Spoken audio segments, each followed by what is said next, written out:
everyone, and welcome to Read This Now, the weekly webcast where Brad Gustafson and I share two books that we love and we think you should read. When, Brad? Let's just do the whole show through acting again, That's right. I know. Yeah, I've been working on this one. It's like I'm stuck in a computer monitor. You're doing a mime. You know what my gift in life is? It's losing viewers and audience members within the first 5 seconds of a show. Like that is what I can nail every time. And then you reel them back in. You have many, many gifts, my friend, and I'm so happy to spend at least part of my week enjoying those with you. So what did you read this week that you are ready to share with us?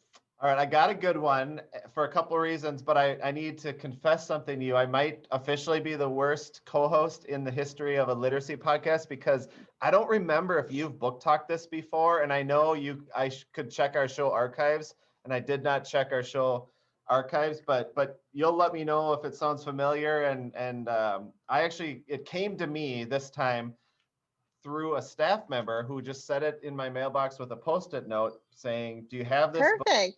Do you have this book? It is amazing."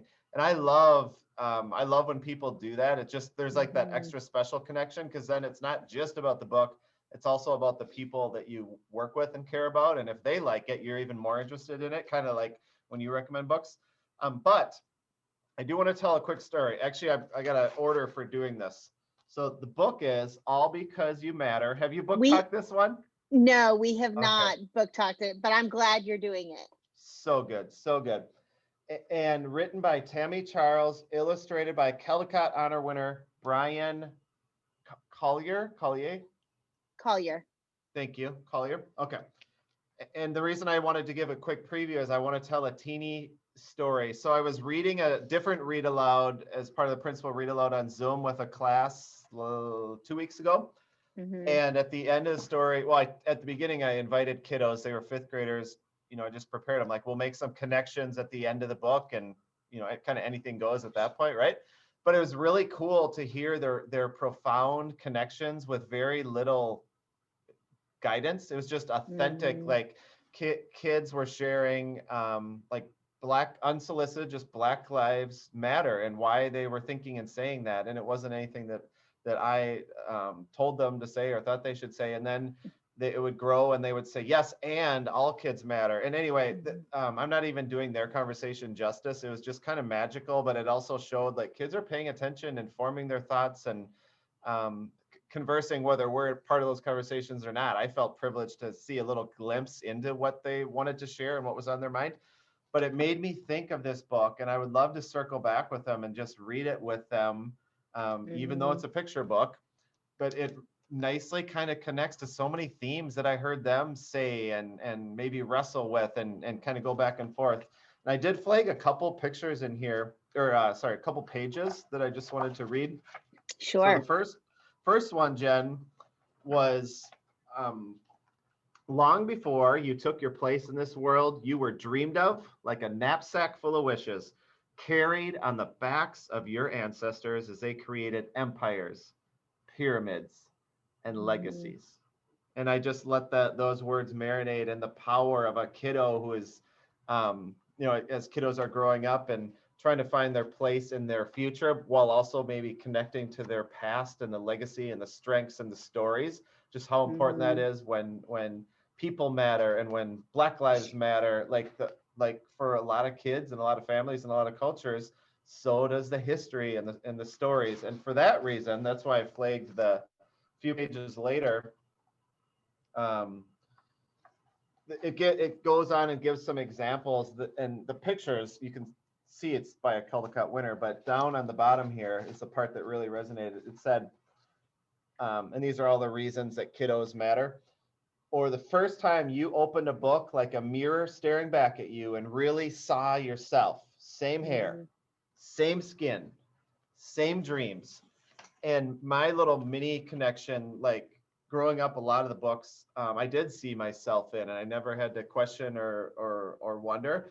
But then there are other parts of my identity that you and I have talked about, like gifts, abilities, strengths, weaknesses, all things like that. But every once in a while, when those come up in a book, it's a deeper connection. It's not just seeing a boy in a book or other things that are maybe more common or apparent, but also like seeing deeper connections, like that really has had a profound impact, and it's affirming, and I connect on a deeper level. So for all of those reasons, and the fact that this book kind of explicitly, in a really, like the book has a gravitational pull visually with words and stuff, but for all of those reasons, like this book matters for all kiddos and kiddos of color. And I think that you all should read this now. And I can't believe you didn't book talk this one before me, Jen. Usually you blaze the trail, but glad that I could try I to have help a out. copy sitting right over here. And what's interesting is that this week, even though it's not December, traditionally in December, over the 4 weeks or however many weeks fall in December, I share my favorite books of the year in different like categories and formats. And this year that had to bleed into November, that November 30th, because I needed enough weeks to get it in before the end of the year. And so, yes, on the 30th, that yesterday, I guess Monday, I shared my favorite picture books of the year. And of course, that one was on that list, but there were several of them that I thought, gosh, I haven't shared this on Read This Now. I don't think, and it made me sort of sad to think that I hadn't shared some of those. So I'm so glad that you did. That book is powerful, important, beautiful, and it's just so full of love. That first spread that you shared, where the parents are telling the child, you were dreamed of, and look at this beautiful, rich, proud, powerful heritage that you come from, like your ancestors were kings and queens and built, our society, etc. I loved that piece of the book, especially because I think a lot about the messaging that kids with brown skin internalize when they see people who look like them depicted in the media.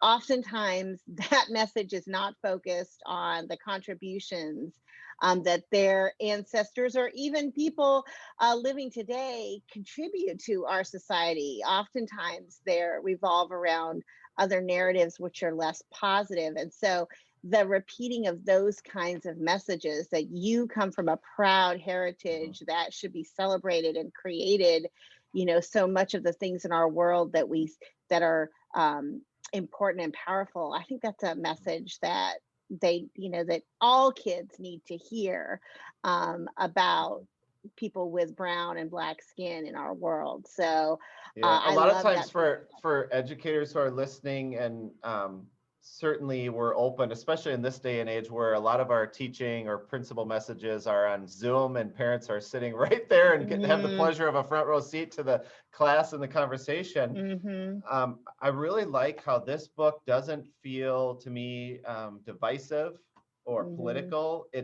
It oozes and speaks to the importance of humanity and gifts, and like even the last page says, and I don't feel like I'm giving anything away because this is like the DNA of the book. It's you mattered, they mattered, we matter, and always will. And it really just feels like a something that I think great conversations could spring from this, that like, let's meet in this common space and have this conversation instead of trying to slice and dice and divide and argue about other things. So I am terrible. Well, and you know what, Jen, I'm sorry to interrupt you. I feel like I do have to say one thing so I don't regret, like, and when I say slicing and dicing, like the message that I've heard before that really resonates, and I think I read this with that thinking in mind, it's saying Black Lives Matter, but before, all lives can't matter until Black Lives Matter, right? So I didn't want that point to be missed by my previous comments. So anyway, sorry about that. I'm glad you circled back to that, because I heard that in what you were sharing, but I think it's important to explicitly say it. So I'm glad you did. I'm glad you did that. And it's like, let me say a couple of things here. First is that I love that you were talking about how parents and families have front row seats to our teaching now that so many kids are participating in remote learning or some kind of, like a virtual experience. And I saw someone express that in a way like, and I'm going to butcher this, but how in some ways, like we're guests in their homes, like we get to see a kiddo's bedroom or their learning space, or, what's going on in the home behind them. Like we're guests in their home while we're also performing this important job that we do every single day. And in some ways, I think that lends us the ability, despite all the chaos and like, flaws or like things that are insufficient about remote learning, that also lends us the opportunity to maybe connect with families in a way that we haven't done before. And so in some ways, the conversations around these books, I think it's even more important for us to bring them when we have the opportunity to engage our community in ways that we may not ever have. Like I've always worked at schools where getting parents and families to come to school to be a part of kids' learning has been a challenge, not because those families and communities don't love their kids, but because of all the obligations that they have or barriers that might prevent them from being able to come to school. So the ability to be beamed into their homes and have them there provides an opportunity too for conversation, connection, etc. And of course, books are such a powerful way to do that. Well, Jen, And if that's your idea of butchering something, man, am I jealous, because that was very well said. I think there's a reciprocal nature to that relationship too, where they're also, a lot of families are also guests in our classroom. So yes, honoring that, being welcoming and cognizant of that in a kind of mutual way is really important. It's like there's this sacred trust, and I hope this is happening. And we've had quite a bit of positive feedback along these lines for teachers in our school, but parents are getting to hear like the front row seat and the conversations and how kids are leading in them and some of their insights, and how teachers are deftly navigating like tech challenges without even breaking a sweat, or even if they are breaking a sweat, getting through it. It's a pretty special thing. It is. Both ways. And it's also a hard thing too, right? It is. It absolutely is. So I'm going to transition to my book talk, but I want to do that by saying that I'm terrible at predicting these things, but I believe, if I were in charge of this, I think both the books that are going to be book talk today, the one you just did and the one I'm about to share, I think they're going to have stickers on their covers next year. I really do. And I won't say which medals I think they're deserving of. I think that they're deserving of several, each of them, but I believe both of these covers are going to have a sticker on them. At least I hope they do. So that's my transition to the book that I want to talk about, which is very different from the one that you're sharing, but then also similar in other ways. And I think I'll get to that towards the end of my book talk. But let me dive in to talk about what the book Cemetery Boys by Aiden Thomas is about. This is a young adult novel, really about a kid named Yadriel, who belongs to a Latinx family who live in East LA, and his family is part of an ancient Latinx order known as the Brusics. And these people possess magic. And in their culture, that magic is divided by gender. Women in the Brusics, or who are known as brujas, have the ability to sense when someone is in pain or hurting, and they have the ability to comfort and in some cases even heal them. Okay, but healing requires a great deal of magic, drains the well of magic in order to do it. So it's reserved for really extreme cases. The brujos have a different ability. The males in the family, their ability is to sense when someone has died. First, they can sense that. Second, they can sense that when someone has died, if their spirit hasn't been transitioned to the spirit world, they're able to call that spirit, locate them, and then sever that tie between the earthly world and the spirit world, so that way that person can transition peacefully into a better place after death. Okay, so they both have very different roles. Yadriel, well, let me back up and say that men and women transition transition to their roles at the age of around 14, 15 during their quinces, like the quinceañera or quinceañero, where they have a ritual and then they are, at that point, their powers are fully realized and they're able to take on their role. These roles and this magic is central to their identity. This is what this family has done for centuries and centuries, and they take this responsibility super seriously, even in the modern world where they currently live, right?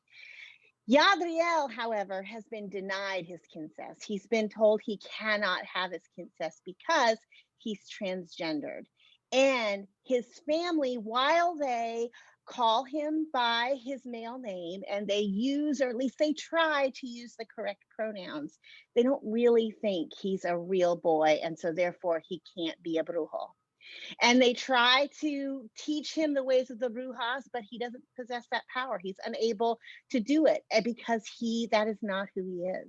So as the book opens up, Yadriel and his best friend Maritza have snuck into a church in the center of a graveyard in the middle of the night. They're going to perform a secret quinces so that he can become a brujo. And after that, he's going to find a spirit who hasn't transitioned and sever that tie so he can prove to his family and especially to his father that he's really a brujo, that he's really a boy.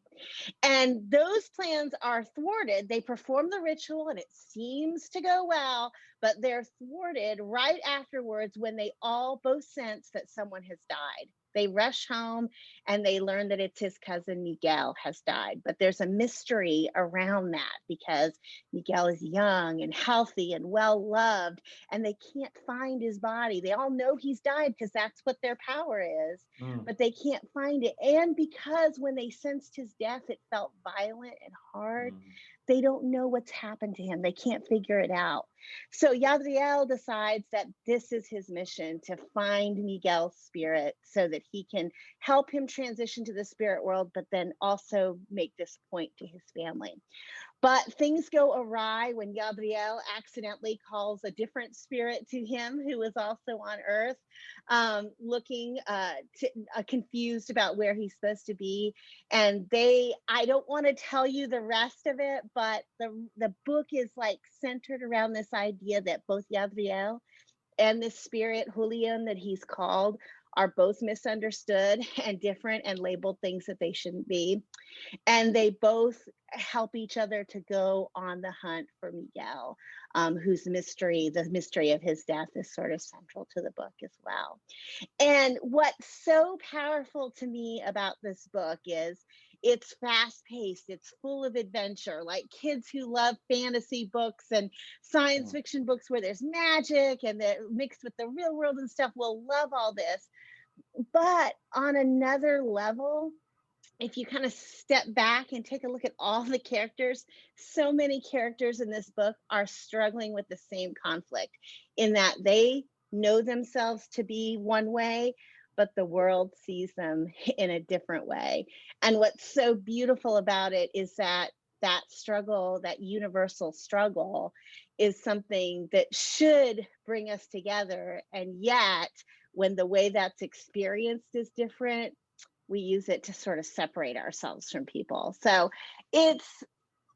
I can't say enough about this book. I was able to read it in one day because it is just so engrossing and captivates you. And the story itself is just one that's hard to turn away from. But also I found myself living with these characters afterwards and wanting to go back to them and be with them for a while later because they're just really beautifully written. So it's called Cemetery Boys by Aiden Thomas, and I think you should read it now. Wow, there's a lot in there, Jen. It's really great. And here's another thing that I think is interesting about this book is that, you know, we've seen more and more books that have been written in the last few years that contain or that feature the transgender experience. But often those books are realistic fiction about kids living in a modern world who are trying to deal with that experience in their families.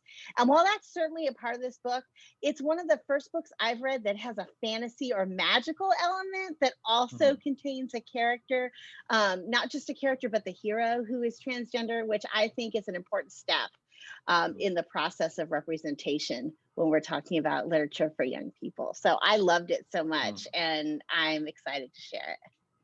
Thank you, thank you, thank you. We referenced the archive, sorry, long day earlier, and it's at, if you're interested in checking out Jen and my recommendations over the last few years, it's at bit.ly/read_this_now. I must have like turkey and Thanksgiving and stuffing on the brain. That was harder than usual, Jen. I apologize. Goodness gracious. That's all right. I think we're all feeling it. It's the end of the year, and what a year it's been. But luckily, it has been a great year for books, and we are excited to share them with you every single week.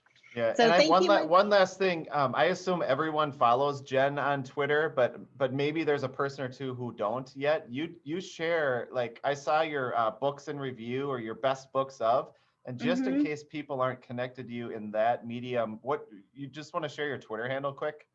It's Jennifer LaGarde. I got real creative at it. Yeah, it's at Jennifer LaGarde. My last name is LaGarde. Thank you. And Brad's doing himself a disservice by not mentioning his own social media handles, where he shares lots of stuff and certainly lots of literacy related content that I think everybody could benefit from. So why don't you share yours too, Brad? Sure, it's at Gustafson Brad. And not to belabor this, but you always share great stuff in literacy recs, but the things that you mentioned in the show earlier today really stood out, and I saw them, of course, because I follow you with anxious ears and tweeting thumbs, but I wanted to make sure everyone else had the chance to see those graphics because they are amazing. So that's all we got, people. That's it. Have a great week, everyone, and happy reading. We'll see you next Tuesday.